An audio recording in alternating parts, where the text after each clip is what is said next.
defining Maina Wanjigi's distinguished career as a public servant. He never dropped that character. Again, village life taught him the power of togetherness and the formation of cohesive groups. He loved songs and dance, and those who saw him as Kamkunji MP knew his love for songs and Nyakenywa dancers. From an early age, he loved storytelling, which explains his debating prowess as a member of parliament.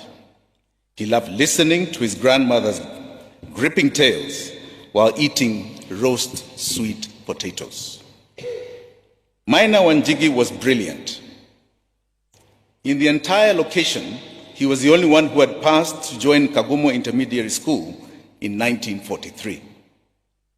It was the year of the famine, the cassava famine, or what the Kikuyus called,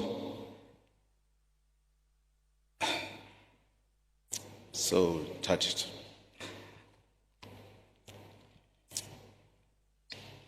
ngaragu yamiaga. He would describe the ugali from cassava flour to tasteless, monotonous, and elastic. He hated it. A depressing necessity. It was at Kagumo that his dreams of a better future were enlarged. Skoke virtues were inculcated in Kagumo: confidence, hard work, courage, and respect. He says as much in his autobiography. He wanted to join Alliance, which to him epitomized academic excellence. Wanjigi did not aspire for second place. He had heard of Carrie Francis. Carrie Francis was the head of Alliance. He actually put the school on the map, whose fame had reached different parts of the country. Finally, in the Kegumo class of 1946, he was among the 6 students who triumphed to join Alliance. He later remarked, "I was on top of the world," and indeed he was. His first meeting with Carrie Francis was frightening. He wanted to know if Maina Wanjigi was baptized. Apparently, he had been admitted to Kagumo as Maina Wanjigi. He told Carrie Francis that his baptismal name was James. It may have been an invention, for he could not have joined Alliance if he had not been a Christian. Thus, James became part of his Alliance records. James Maina, Form 1A, admission number 953. Though it was a boys' school, one girl was in his class, Margaret Wambui Kenyatta. Maina Wanjigi, perhaps James, was good in biology and chemistry. His leadership qualities were noticed within these academic spaces. He became a medical prefect, attending to students' health. He was nicknamed Dr. Daktari, and was adored by students. Maina Wanjigi was also involved in business at an early age. He would accompany his father to Murang'a railway station and Thika to sell water bag, maguko, and he watched how his friends easily made friends and treated everybody. He inherited that virtue from him. A lesson of hard work and entrepreneurship that had informed his later life. He would be involved in the setting up of his own companies and running vast business. The Kwacha Group remains a signature of this spirit. Alliance, a lot to him. He traced his missing mother to Modurwa in Nairobi. He also taught Sunday school at Rogiri Primary and learned the value of giving without expecting anything in return. At one point, he abandoned his studies when his best friend David Kayanda couldn't join Makerere. David Kayanda was the first mayor of Mombasa. It was a moment of true solidarity. But Kerry Francis found him hiding in Nakuru and convinced him to rejoin school.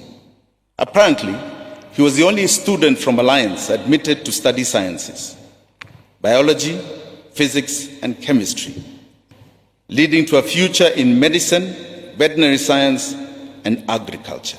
I want to re-emphasize that. He was the only student admitted to Alliance that was admitted in Alliance to study sciences. He had no interest in medicine, but he loved agriculture. In 1952, Wanjigi joined Makerere University, a turbulent year marked by the state of emergency and Mau Mau uprising. He passionately supported the Mau Mau cause, singing their protest songs and becoming part of the struggle from within Makerere. Eventually, the colonial law caught up with him and he was deported to Wahondora, his home village. He started teaching thereafter at Pumwani Primary School here in Nairobi. And yet again, once again, Kerry Francis tracked him down. He loved my father and sent him back to Makerere, securing a scholarship for him. Because of his activism in Mau Mau, they had cancelled his scholarship, and Kerry Francis had it reinstated. He graduated with a diploma and worked as an agricultural officer in Mogoidi, Murang'a. In 1958, he fought hard to have his mother released from Mau Mau prison in Kamiti, a prison she shared with Mama Ngina Kenyatta. An illustrator of Wanjigi's love, which would transcend anything else. Maina Wanjigi met the love of his life, my dear Mother Maria, or Mary Wambui, when she was only 19 years old during the state of emergency. It was love that blossomed within limited freedoms and spaces where terror thrived. In between, Maina Wanjigi earned a US scholarship to study in the US. His question was, would Maria wait for me? He was going to be out for 4 years. A marriage had to be done in a hurry. He did not want to risk it. It was a traditional wedding followed by a church wedding in Kianguni Catholic Church. In 2 months thereafter, he was gone. The American dream was everybody's dream. Wanjigi joined the University of Connecticut in Hartford, pursuing graduate work. He later registered for a master's degree in agricultural economics at the Stanford University, one of the best in the world. Here he learned that Maria had given birth to Chinge, our first child, firstborn Wangeshi, named after Maina Wanjigi's mother. That day, he smoked a cigar in celebration, together with his friends. He never smoked again. He said he coughed for something like 40 minutes, he believed. In mid-1961, Maina Wanjigi graduated from Stanford and returned to form the foundation of an emerging nation. It was the dawn of independence, when new black internationalists were fighting to fill the intellectual spaces hitherto occupied by white settlers and administrators. Maina Wanjigi returned to the point where Jomo Kenyatta was being released from prison. He was posted to Nyeri as the Deputy Agricultural Officer, though he was much more educated than his white superiors. He was thrown into mediocre jobs, but still did it with gusto. It was Maina Wanjigi at his best. In 1962, they had their second child, yours truly. And in 1964, Nancy, followed by Sunny in 1965. All of them born on a Saturday. All of us, in other words, were born on a Saturday. After he moved to Nairobi, agriculture and politics became part of his life. Kenyatta appointed him to oversee the Million Acre Scheme as Director of Settlement. It was a period when his integrity and quest for justice were put to the test. He passed the test, and history has recorded that. He questioned land grabbing and policy failures on land. Anybody who has any study of land, look into the archives and study something called the Z plots. He wrote many letters to his superiors. The competing interests, unfortunately, finally won, and the rest is history. He was the founding father of various settlements. He settled thousands and thousands of people across this country. When he joined ICDC, he would also play a major role in the Africanization of business. I want to repeat, as he settled thousands and thousands of people around this country as Director of Settlement to small acre holdings, he did not take even a pinch of an acre, a quarter of an acre, a half an acre, an eighth of an acre for himself. He did a work of service. He oversaw the establishment of KNTC, a major consumer distributor. Ever-ready batteries also began at that time, and very many others. He was perhaps best known in politics as the MP of Kamkunji. In 1969, he replaced Tom Mboya, who had just been assassinated, and was appointed an assistant minister by Jomo Kenyatta. His record in various ministries that he served is well illustrated as part of Kenya's history. He championed establishing the pineapple industry in Kenya. Del Monte, that you see today. Macadamia industry. This I just want to get off the program a bit. Him and the late Bruce Mackenzie, who was the first Minister for Agriculture, went on a trip to Hawaii. And whilst there, they discovered macadamia nuts. And they decided, after understanding where it grows, that they must bring it to Kenya. But since there were a lot of crop restriction laws,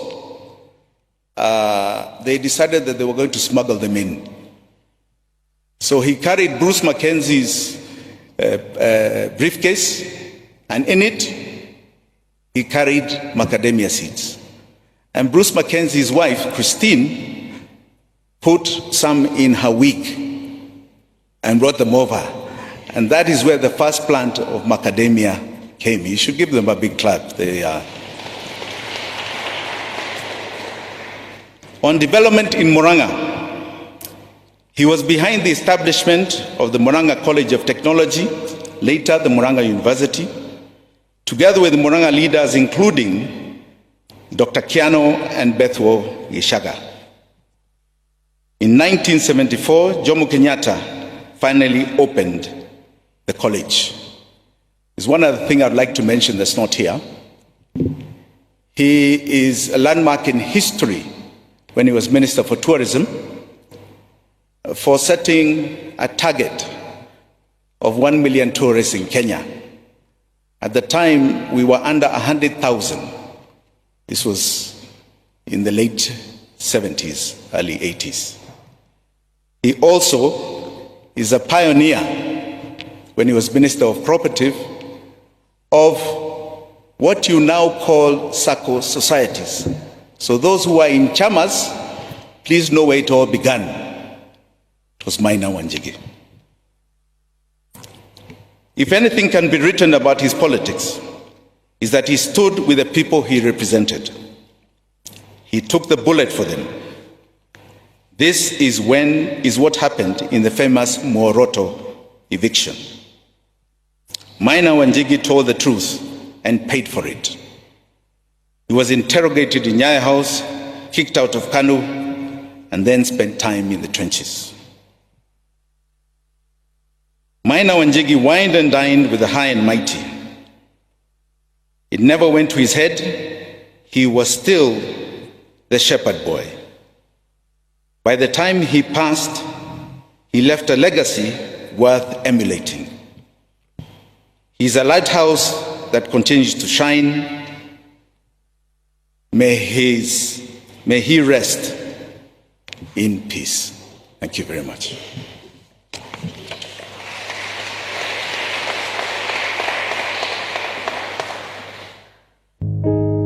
What a beautiful eulogy. I think that with that I understand completely why the family chose this song.